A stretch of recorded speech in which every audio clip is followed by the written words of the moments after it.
Hello friends, educational গার্ডেনে তোমাদের সকলকে ওয়েলকাম। আজকে আমরা পড়ব প্রজাতন্ত্র দিবস সম্পর্কে রচনা। ছোটদের জন্য 10 লাইন। পড়াশোনা সংক্রান্ত বিভিন্ন ভিডিও পেতে আমাদের চ্যানেলটিকে সাবস্ক্রাইব করে রাখো। তো চলো আজকের পড়াশোনা শুরু করি। 1 নম্বর, প্রতি বছর 26শে জানুয়ারি দিনটি ভারতবর্ষে প্রজাতন্ত্র বা সাধারণতন্ত্র দিবস হিসাবে পালিত হয়। 2 নম্বর, 1950 সালের 26শে জানুয়ারি ভারতবর্ষের সংবিধান কার্যকরী হয়। 3 নম্বর, 1950 সালের এই দিনে ভারতবর্ষ একটি ধর্মনিরপেক্ষ গণতান্ত্রিক রাষ্ট্রে পরিণত হয়।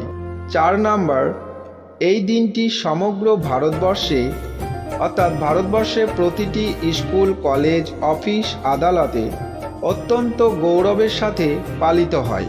5 নম্বর, এই দিনে দিল্লির রাজপথে দেশের রাষ্ট্রপতি দেশের জাতীয় পতাকা উত্তোলন করেন এবং জাতির উদ্দেশ্যে ভাষণ দেন। 6 নম্বর, এই দিনটি প্রতিটি ভারতীয় নাগরিকদের কাছে অত্যন্ত গুরুত্বপূর্ণ একটি দিন। 7 নম্বর, প্রজাতন্ত্র দিবসে দেশের রাজধানী নয়াদিল্লিতে মিলিটারি, নৌসেনা, বায়ুসেনা 3 স্তরের সেনাবাহিনীদেরকে নিয়ে একটি সুন্দর কুচকাওয়াজ করা হয়। 8 নম্বর, এই দিনে দেশের রাষ্ট্রপতি দেশের সাহসী সৈনিকদের এবং প্রতিকূলতার সময় দেশের যে সমস্ত নাগরিকরা সাহসিকতার পরিচয় দিয়ে থাকেন তাদের হাতে পুরস্কার তুলে দিয়ে তাদেরকে সম্মানিত করেন। 9 নম্বর, প্রজাতন্ত্র দিবস ভারতবর্ষের একটি জাতীয় উৎসব। 10 নম্বর, প্রজাতন্ত্র দিবস আমাদের ঐক্য, সম্প্রীতি ও সাম্যের বার্তা দেয়।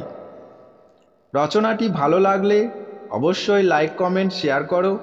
আর যদি তুমি আমাদের চ্যানেলে নতুন হও তাহলে পরবর্তীতে এই ধরনের ভিডিও পেতে আমাদের চ্যানেলটিকে সাবস্ক্রাইব করে রাখো।